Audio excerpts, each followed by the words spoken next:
I'm Lauren, and welcome to 10 out of 10 Mood Watch again.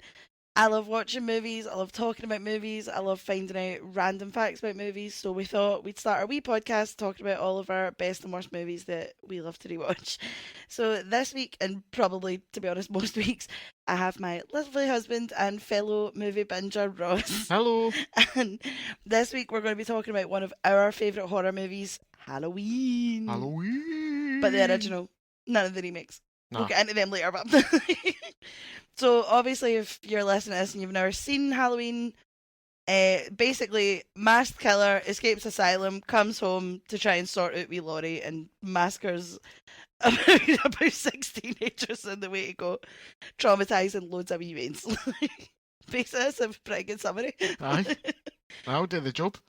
So why do you love this movie so much? Well, but before that, we'll get into some information about the movie. Right, sorry, I do apologise. Aye, God's sake. Fucking play the game. Right, got to stick to the script here. Right, so first of all, it's released in 1978, October 25th. Oh, smashing. Now, interesting, weren't alive. Doesn't really bother me. It was directed by John Carpenter, obviously made loads of movies, pretty famous dude. Big guy, He done alright. the music as well, pretty iconic, so good stuff. Good stuff's good, pretty iconic. Go for it, John Carpenter. Starring Jamie Lee Curtis and Donald Pleasance, who you think's a ham, but that's just Donald Pleasance. We will get into this later on. Yeah, budget of £325,000, dollars, sorry, which would equate to £1.5 million now, and it made £70 million in its first run, which is the equivalent of £353 million now. Holy moly. Yeah, it's went on to spawn 7 sequels. Ugh. It's made a remake, shocker, had a video game in 1983, and they made a novel of the same name. Nice. Have you ever played the video game? 1983? No. Aye, but like you like to go back and play like old school games? No, I haven't, no. No, right. I don't fancy it. Is this not on your list though? No, it's not on my list. It's not on the shit list. Okay. Well, that's the big man's facts. Aye. Why do you like the film? Why is this movie like such a big deal for you? There's probably more, because it's a classic villain. It's like Michael Myers is probably the biggest slasher you'll ever get. Like music, as I said, iconic in it. It kind of started all the tropes of what you still see today that you can't really hide from. Yeah. Like, and just good. It scared the life out of me when I was a kid. So, what do you want in a horror movie? I'm absolutely with you. I actually didn't watch this movie until we started going out because, Really? yeah, like my mum and dad are not horror movie fans. My sisters probably tried to show me it and I got freaked out. So I don't think I actually saw the whole thing until we started going out.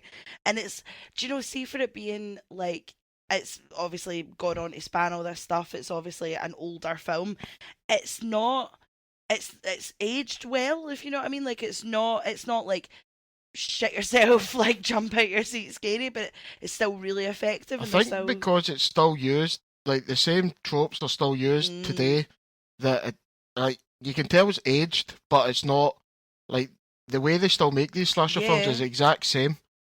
Like you can't really, I mean, why change it? It was done right, so there's no point in changing it. You can add little bits, but it's just the classic. Like, slasher, think he's dead, he's not. Like, what else do you want? Goes to spawn on 20 other Aye. sequels. Unkillable at some points.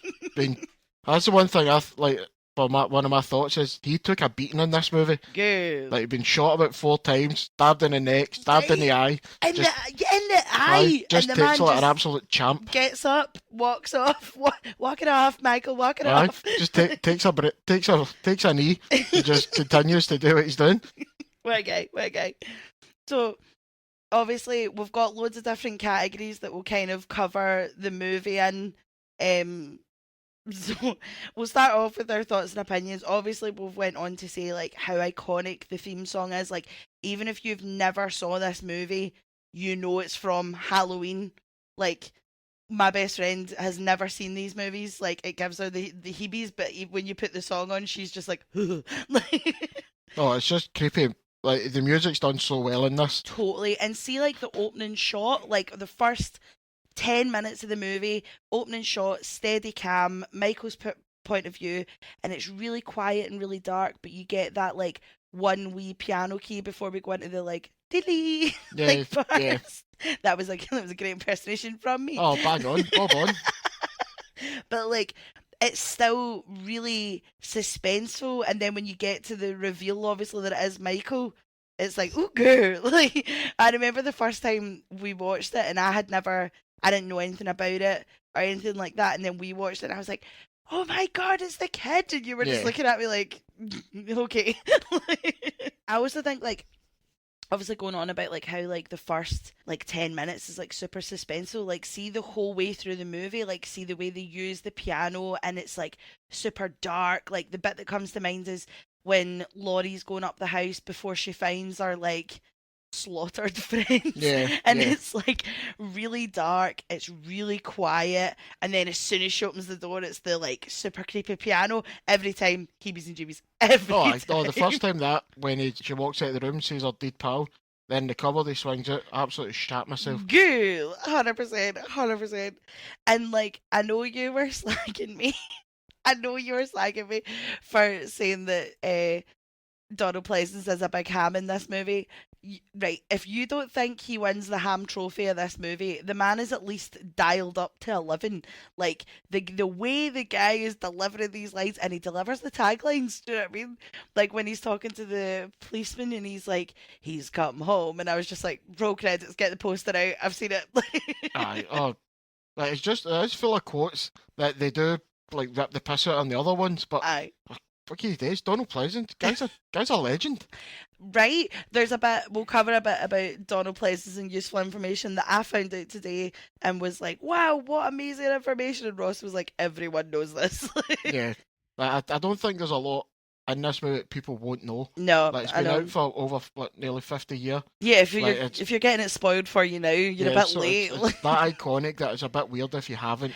It's because it's that kind of thing of like, do you remember when we were younger and it was like Scary Movie came out? Yeah. And that kind of ruined Scream for us, because I think a lot of us, of like people our age anyway, would have saw a Scary Movie before they saw Scream. But there's like bits of like Halloween in it and all that. It's like the same when you go back and you watch Psycho now, and it's like the Looney Tunes have parodied it, like it was in Tom and Jerry, like all this kind of stuff. Everybody's done it. That, Freddy Krueger and Jason are probably the easiest ones to do. That, Texas Chainsaw Massacre maybe.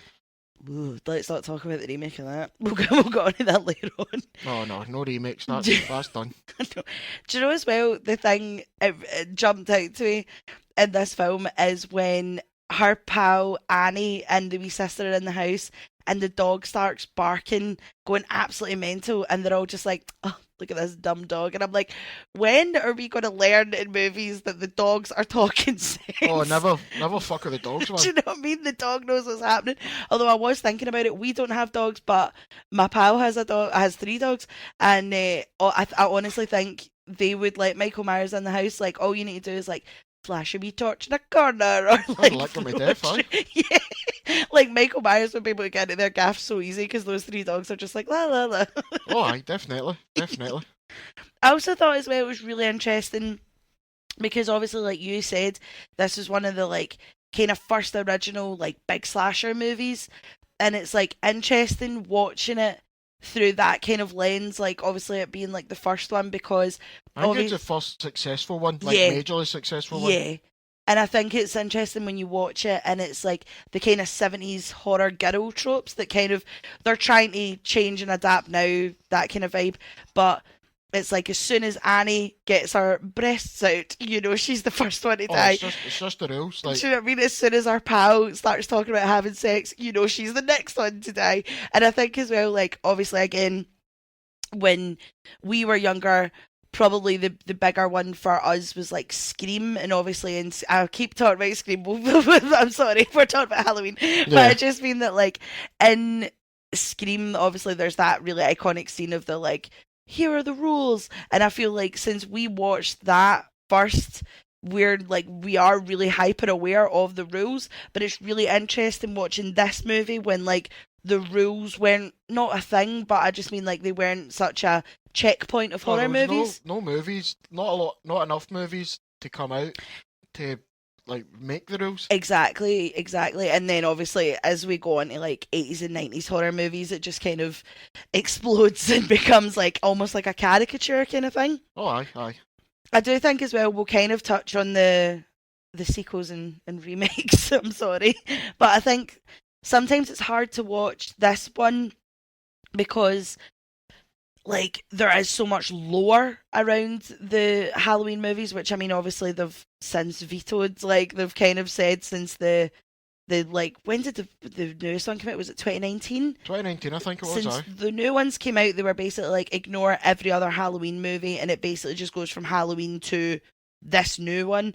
But there's so many like Michael's in a cult, Laurie's his sister. There's about 5 different timelines, and it's like I think it is really hard to watch this movie now, and you just kind of assume, oh, that's his sister, or that's that he can get back up again because he's got some kind of supernatural power. Whereas I think at the time it would have been cool. It would have been cool to see it at the time, obviously, to like just be like, oh my god, what's going on? Because obviously at the time nobody knew there was going to be about 400 million sequels.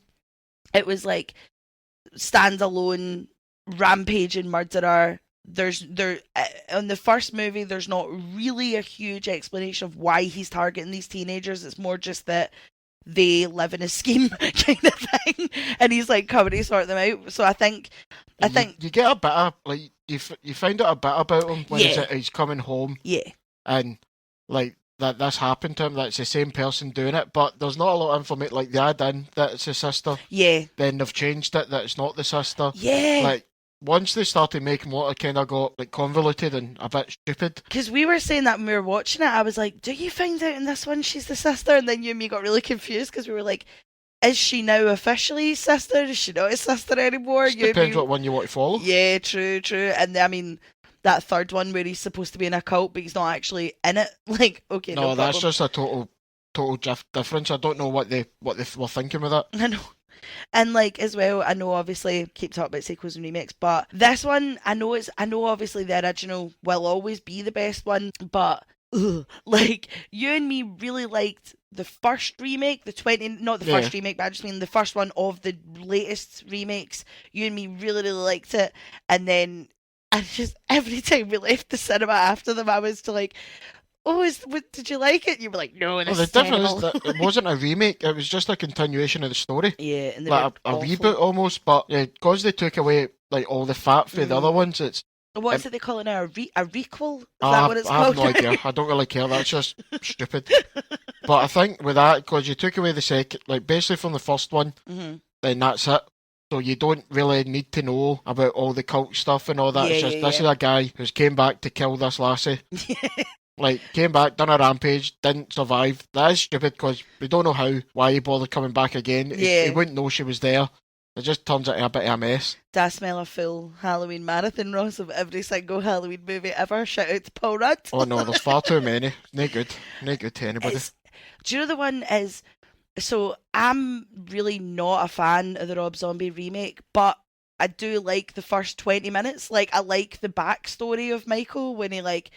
batters the wee kid from Spy Kids and all that kind of stuff. Like, I like the backstory with our wee Malcolm McDowell, and then as soon as it gets into it, I'm like, I've seen this movie before, and these kids are so much more annoying. Like, the Rob Zombie one really leans into that, like, early 2000s trope of these teenagers are going to be as annoying as physically possible. Yeah. Oh, they definitely. Rob Zombie does have his own way of doing things, but I don't really think, like, the original still just works better, in my opinion. Absolutely. And that's the thing is, like, I feel like 70s teenagers were just a bit harder. Like, I don't know if it's because it was the 70s or if these were, like, the first kind of teenage slasher things coming out, but, like, none of them, well, a couple they're a wee bit annoying, but they're not as annoying as like when we get into the Rob Zombie one and stuff like that. Like they're that breed of 2000s horror teenager that you're just like, oh, I really hope Michael gets you in a really horrible, grisly fashion. I think it's because all the teenagers back in the day looked about 40.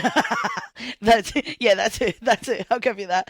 And like, as well, even in like the new ones, the like requel, reboot, whatever the Earth is calling it now, it's like, obviously we're kind of in that day and age now where it's like the teenagers we've gone from that kind of like hardy 70s teenager that's just going to like see what they could do, to then the early 2000s, mid 2000s, like, oh God, get them out my face. These are the worst guys.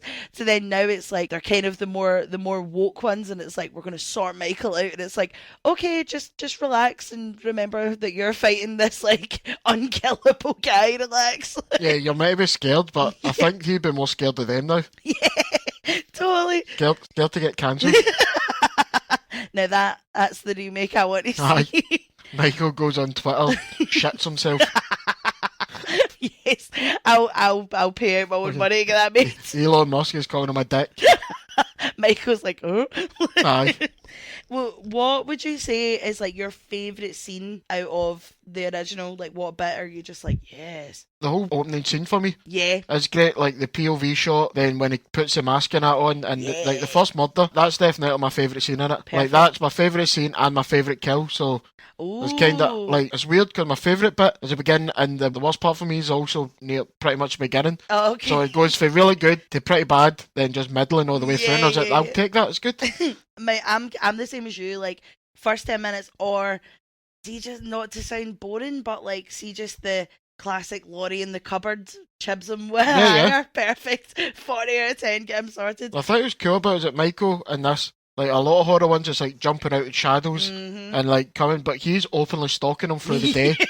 Hiding behind bushes yeah, and things. Like, and just not caring, watching him through the window. Yep, and hiding like, in the cupboard at the end. You don't really see that much them. Like, it's kind of used in some things, but like, he's just not caring. No, he's just like, he's just that obsessed.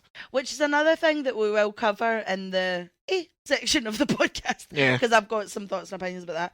I also want to give a cheeky wee shout out to the ending of the film. So, like, when it's just like the shots of all the different rooms, but you can hear him breathing. Oh, and yeah, it's like, imagine 1978 sitting there, right? You're not expecting a sequel. You're like, oh, Michael's dead. Oh no, he's no. And then you just hear him breathing. Exactly like that. And then it's like you're sitting there in the cinema and you're like, oh my God, like, do you know what I mean? I thought that bit was, I could already see the cinema just being like, cool. But I wonder if I don't know what it was like back then, if they were, like, they'd done a lot of sequels, so if people thought, there's got to be another one of these made. Like, nowadays, you kind of expect it. Yeah, as soon as there's, like, an open ending, you're like, great, I'm back in a year. Like, even, like, I wonder if they came out and said, oh, I doubt it, but I can't wait for that, like, the sequel to come out in the next couple of years. Yeah. But, like, no, that was, like, I'm the same as you, though. First bit, the bit of the hanger, and then just the bit at the end where he starts breathing. Because you were saying that was, like, the first use of, like, heavy breathing, or, like, first, like, mainstream. Well, I think for a lot of stalker things they used it, but like, it would have freaked you out going to that, especially if this could have been one of your first watches into a slasher film, in America. You'd be like, what the hell? And so we'll move on to the kind of useless information that we've got that we've kind of dredged up about it, unless you've got anything else you need to cover. I just wanted to point out how I thought that the cops and the medical team, like the psychiatrist team, were pretty bad. Girl. Like, he's went missing, and it's only Donald Pleasance that's went to, like, Sam Loomis to look for him. And I was like, why is that so, like, you know what he's done, you know he's a nutter, and, what, like, is that? The fact that, like, there was only, like, one guy escorting them up and all that kind of stuff. And I know in the later ones they're going about, it's a lot of cult stuff at the sanatorium, but, like, surely you would try and put a bit more effort to be more discreet, be like, oh, I'll help you, no bother. Yeah, totally, because Loomis spends, like, the first 20 minutes of the movie just phoning everybody, like, he's coming back, he's gonna murder you all, and everyone's just like, no bother, man, don't worry about it, it's Halloween. Like, there you are, I couldn't give a fuck. Don't worry about it. That, and the parents were very good at disappearing.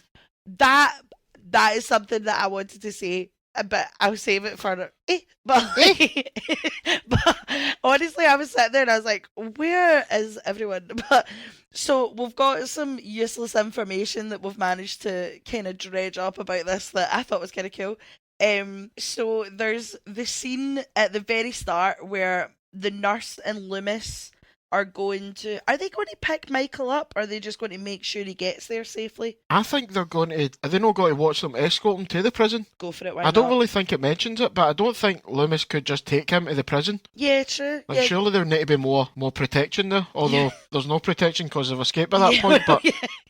Well, that bit where obviously Loomis and the nurse clock that all the patients are just kind of roaming a field, and Loomis goes out to investigate, and then you see the hand like smash the glass. Yeah, yeah. If you look really closely, there's a spanner in the guy's palm as he smashes it, and I didn't notice it until I think we must have watched like a documentary on like horror movies or something. I was that. I was one on Netflix we watched. Yeah. And I see ever since it's been pointed out, every time it pops up now, I'm howling, absolutely howling. Obviously, as well, like, there are so many documentaries about this movie being made. There's so many, like, kind of stories about it. And obviously, everybody kind of knows that the mask is a William Shatner mask, like, inside out, with, like, the kind of wig switched and that. But I still think the mask is, like, super effective. Like, because there was a whole thing with like John Carpenter talking about it, and he was like, I wanted it to be a kind of blank face that was just ominous, and obviously it's worked. Because again, I know I said at the start, but like my friend, she will not watch it. The mask gives her the fear, the music gives her the fear, and I just love that this movie, it is an older film, and the mask is still freaking everybody out. It's like excellent choice by the big man. Because it does it well. I mean, out of mass and slasher movies, you have Leatherface, Yeah. like Ghostface, and Jason, Michael Myers. Yeah. But I can't think of any other one. No, I think that's the big ones. I mean, ones that wear a mask, aye, like that. Probably the only ones I can think. There probably is loads more. I mean, be daft not to be, but yeah. Watch us go back and we'll be like, God, there's so many horror oh, fucking, there's tons of them. And you and me are like, everybody's wearing a mask. It's only 4 ever done. You've heard it here. Take that as fact. Anybody else is wrong. Absolutely. So when we get everybody in the comment section like, you guys were wrong, we'll be like, I think you'll find it. Anybody says different, you're talking shite. That is a matter of fact. Yes. So I know I said at the start there was like a fact that blew my mind. I have never did not know that Donald Pleasance's big Dr. Loomis himself was Blofeld from James Bond. You're an absolute tube. Why did nobody tell me? Why has nobody ever pointed this out to me? It was when you said it tonight and I was like, no way. I had to like go away and like a pure Google deep dive to see that. Yeah, like, I don't get how you didn't know that. Like, you've seen Bond. How have you not noticed I it? just never clocked. I just never put 2 and 2 together. But then, Ross, how many faces do I get mixed up in everything that we watch? And we're probably going to cover that in more episodes to go, where I'll be like, oh, I thought that was like Duke Scott, and it turns out it was Jenna Butler or something. Aye, oh no. Don't start me with that rubbish. That's my nothing.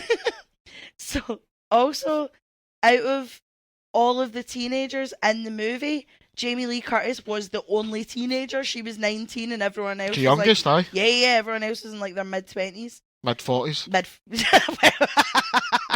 Yeah, if you go by that boyfriend with the glasses. He shouldn't be there. He's got a full-time job to go to. Cool, I know, he's got a shift. He's on the night shift. The stabbing noises that were made was actually a knife being stabbed into a watermelon. Get out to the Foley team. Listen, big up watermelons. It's a good job. Stab watermelons all day. And could you imagine how relaxed you would be when you come home? I feel great. Like, darling, how was your day? I am so zen. All of my rage has been taken out in a watermelon a day. Also, more like food-related things. So in every scene, there's a pumpkin, but there was only 2 actual pumpkins used. Oh, fuck. That's going to be stinking. There was only 2 actual pumpkins used, and anything else was like a squash, because they had to film during summertime. Yeah. So obviously pumpkins are out of season, which I was like, okay. But like, somebody's job has been like, gotta take this vegetable and make it look like another vegetable and hope for the best. Paint it orange, I suppose.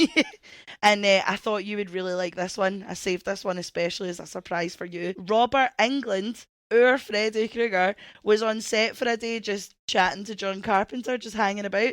And they made him like help dress the set, so he was just running about throwing leaves around the place, making it look like autumn. And then they use him as an extra. He's like one of the random guys just walking up the street. Nice, that's cool. I don't think he's credited in it, but it's useless information, so if it's not true, I bloody well apologise, but I read that and I was like, amazing. I wonder why he was there, because I don't know if he would have been a big name at the time. Listen, the internet just said he was cutting about with Robert. The internet just said he was cutting about with John Carpenter, so, I mean, when has the internet ever been wrong? Oh, no, fair enough. I'll take it, I'll accept it, but I can't think of it, and he would have been in before 78. That would have made him a big deal. John Carpenter's best pal, right? Right, that's it. I'm never telling you any bagging useless information ever again. You're just talking shite at this stage. You're just making stuff up. Have you got any useless facts? I only really know about the Shatner one, like the Captain Kirk. Oh, sorry, did I steal that from you? Oh no. It's just funny how bad the masks get later on in the movies. Oh, which is ridiculous because honestly, by Halloween 6, you should have money. You should be able to have a decent mask. And is it? It's the one with Paul Rudd in it, isn't it? And it's like It's like 6 or something. Yeah, and he's 5, I can't remember. The mask is awful. Like Michael's all fat and bloated. It's like, what happened to you, man? Michael's tired. Michael needs a kip. He slaughtered enough teenagers. Michael's tired. So now we've got which is our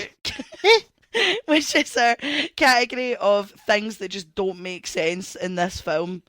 I think the big one is, how does he know how to drive? Now, I know they mention it, maybe one of you taught him.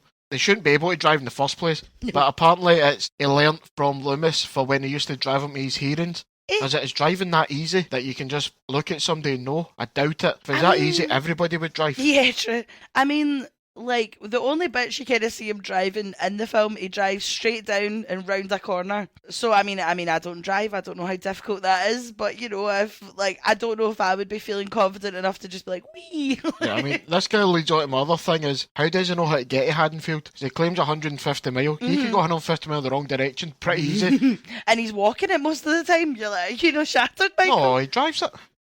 He's in the same car that he... Oh, aye. Very good. I'm getting I literally confused. watched this movie 2 hours ago. I'm getting confused. See, as well, like, obviously on talking about his driving, what is his fitness regime in this hospital, right? Because there are so many points where he's walking, she clocks him, he goes behind a bush.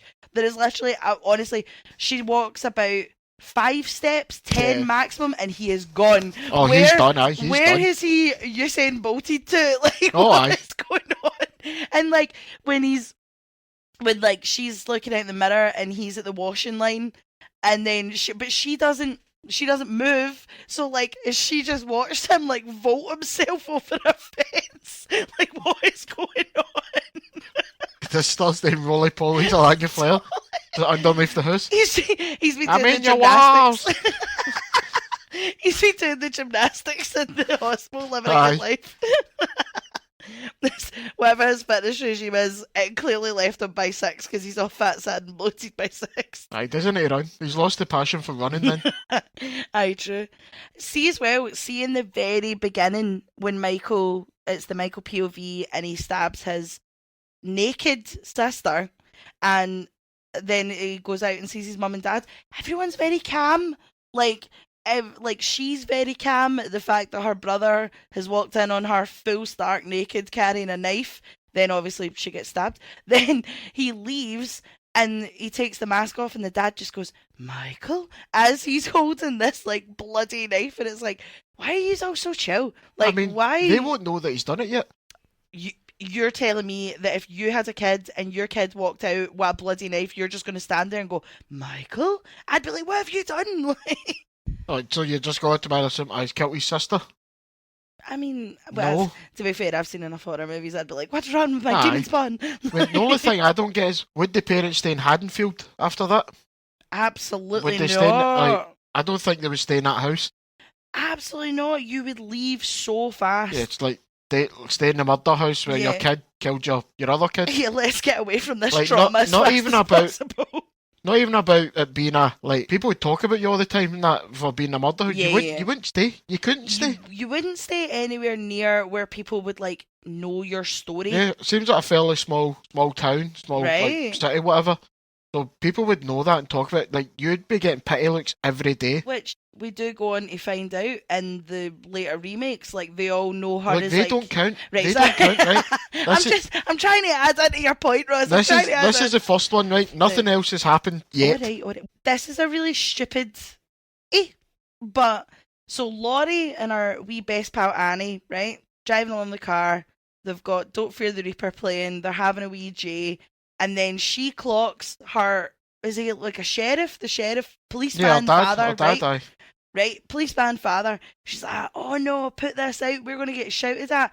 Then drives over to her dad and rolls the window down as if your Polish dad is not going to sniff that coming off you. And then she's just like, bye, no bother. Like, what was the thought process there, man? I don't want to get in trouble, so I'm going to drive over my dad. The police aren't very good because somebody's broke into that place, stole a mask, knives and rope. Yeah. And they're like, that's just kids.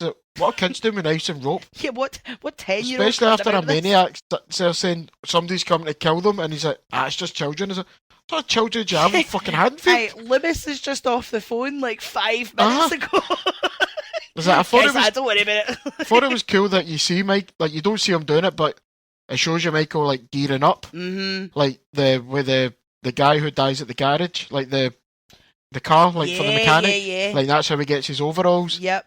And you see him like basically just breaking out a shop, but kids done, but they're stealing knives. Is it? That would be a no-brainer. If somebody's saying that all this stuff's happening, how often does that happen for them just to brush it off as kids? Well, this goes on to my next one as well, right? So Michael's already in the overalls. He's already ready to Halloween shop, right? Goes to the school, sees our wee Jimmy, Billy, Timmy, Tommy. Fuck's sake, man. Sees our wee Tommy getting bullied up. 70s bullying looks alright. Do you know what I mean? It was just the three of them just being like, Boogeyman's coming to get you. That four of them with shocking haircuts. Yeah. Like, you all got bullied too, you kidding? What's happening? So then Tommy's coming away with smushed pumpkin. Gets stopped by Michael. Michael puts his hands on the thing. So I'm assuming by this point, Michael's got the mask. And you're going to stand there and be like, this big creepy guy's just grabbed me at school. Nay bother, I'm gone home. If it was in the 70s, stranger danger might not have been a thing. Honestly, but no, like that was another thing of like, how many times did they just abandon these kids? Like, Laurie's like that. Oh no, somebody may have murdered my pals. I'm going to leave these wads in the house as I go and investigate. 70s childcare, man. Something else. Absolutely something else. So even that, even the bits where they're in the house, where it's the two kids and he sees Michael carrying the body, right? Like, and you think, why would you would check that? But like, why is there somebody carrying a body? I double take it. Yeah, like no parents are home. Like, there's no parents anywhere because apparently they all disappear for Halloween. That's another thing, right? In a suburb, every house is full of families. There's kids everywhere. All these teenagers are always moaning about, oh, I need to babysit this one this weekend. Blah blah blah blah blah. Nobody saw a thing. Nobody saw well, apart from wee Tommy, Timmy, Jimmy. Nobody saw him like carrying this body. Nobody's seeing this random 7-foot guy with a mask and a boiler suit just following these wains. Like, where is everybody? It's never said where the parents are. Every parent's away. You think there'll be one parent be like, I can't be bored gone. Do you know what I mean? It's like, sorry to just bring up an absolutely completely different movie. It's like in Hocus Pocus where they all go to the party and they all get bewitched and they stay there, and that's how the witches get the kids. You know, they don't like other adults that much for Absolutely them all to not. go. No chance whatsoever. Absolutely not. On it, like me being antisocial, they'd be like, "Oh, we're having a full town Halloween party." I'd be like, "No, I'm no well, man." Yeah, no chance. You would. Yeah, I wouldn't go, me personally. No. But then I'd probably die then. Yeah, so I don't know. You're getting mired. I don't know. Maybe it's a good thing. See as well.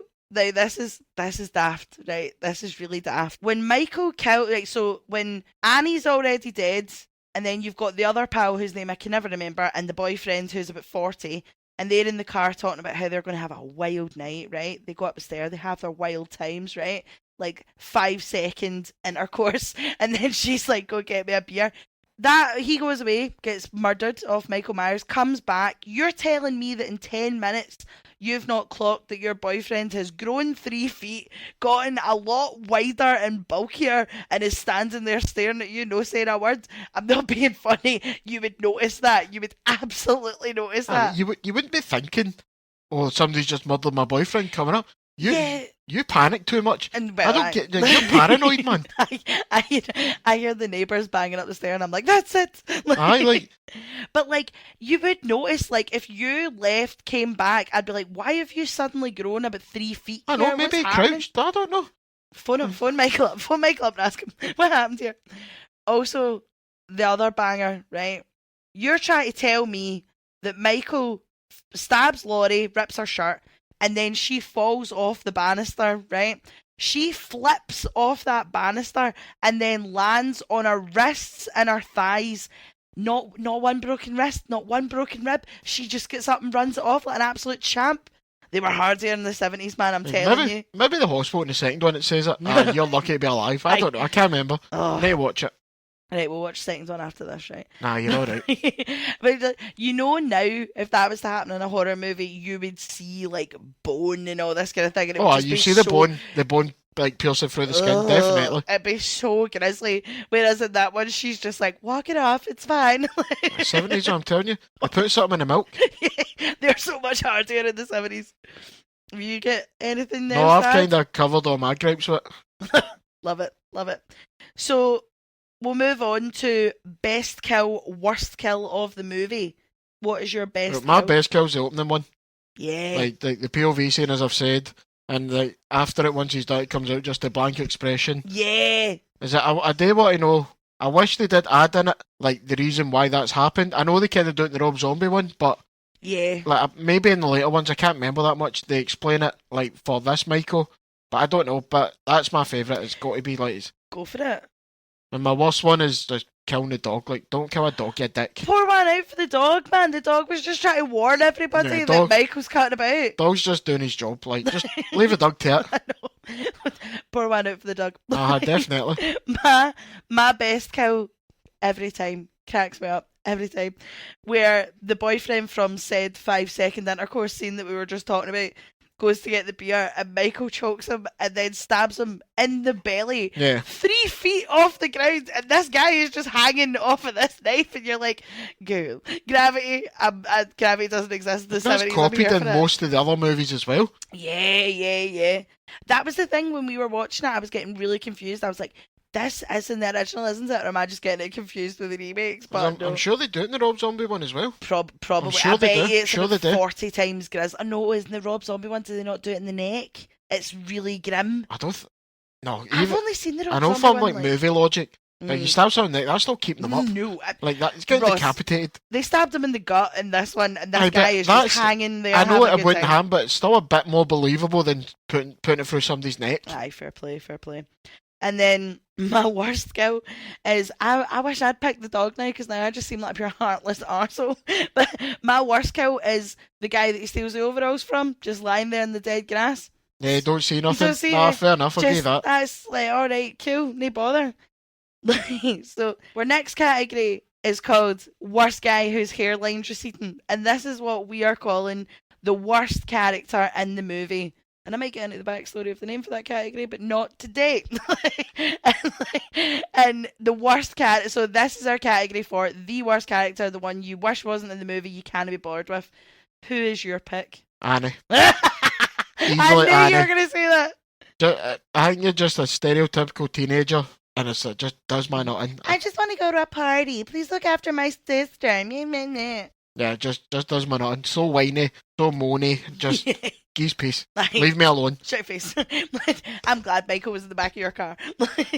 My worst character was actually the wee sister, because her was it Lindsay? Her wee sister's called Lindsay. I don't know if it's her sister, but the one she's babysitting. Yeah. So, no use whatsoever, right? Big Annie is being a nightmare in the kitchen, like, oh, I poured butter down my shirt, what am I like, blah, blah, blah. Running about in like her wee pants and all that, like, okay, Annie, get a grip. And the wee sister / kid she's babysitting is just sitting watching the telly of no use while she's locked in this laundry thing, and then comes through and goes, oh, you were locked in again. It's like, what are you doing? And then she gets pure creeped out when wee Tommy later on is just standing behind a curtain, and then she's turning around and she looks right at the curtain, and then she's like, where are you? And it's like, oh, there's no way she didn't see him doing that. Right there. Like, fuck off, geese peace. Also, it doesn't count for this movie, but I wanted to say see just Tommy, Jimmy, Timmy's legacy in the rest of these movies. Like, do we need to talk about Evil Dice tonight? Just in the general Halloween franchise, Tommy, Jimmy, Timmy, his legacy is rotten. Absolutely rotten. I'll never forgive Halloween Kills for that Evil Dice tonight. You and me were going to get up and leave. Oh no, that was bad. That was really bad. Shout out to Paul Rudd, though, who did a great job in what we think was Halloween 6. He thought it was a Boogeyman stalker. He turned into the stalker. Spying at that house every day. Mad creeper. What a guy. Looking through the window. Guy. Creep. So we've got a category that this kind of turned into, this started off as a joke between us and now it's like a game we play every movie we watch, where it's called discount version of, and it's again, if you can't get this actor, you get this actor. Like, for example, if you can't get James Cosmo, you give Brian Cox a call. Like that kind of vibe. But we couldn't think of anybody for this movie. I can't think of anybody who could have been played by anybody else. No, the only one I know of is that Christopher Lee turned it down. Yeah, I think he'd have been pretty cool as Loomis. That would have just elevated this movie to like another. Imagine. I don't know if he would have kind of just taken the movie though, taking it away from Jamie Lee Curtis and that. He would have definitely won the Ham Trophy. If you're not giving Donald Blessings the Ham Trophy, Christopher Lee would have got the Ham Trophy. I don't know. I don't know if it would have worked. I think it worked pretty well. Yeah, I can't think of anybody. Don't really know any teen actors of the time. Nah. Some weren't alive, so yeah, well... don't really know what the zeitgeist of it was back then. No, I was like looking up things about it, but I couldn't find anybody. Like, I know Jamie Lee Curtis was like their only pick. They only wanted her because John Carpenter wanted to pay homage to Alfred Hitchcock and obviously her mammy. Yeah, the original Scream Queen. So, yeah. So John Carpenter was like, oh, I only want her as a homage.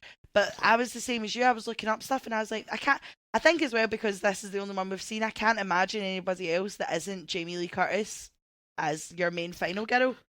No, I mean, they didn't have a lot of money, so they couldn't have went out and got big name actors at the time. Well, Donald Pleasance got 20 grand for 5 days work. 5 days work? Yeah, they only shot it in 20 days, so he's done a quarter of the time. Aye, alright.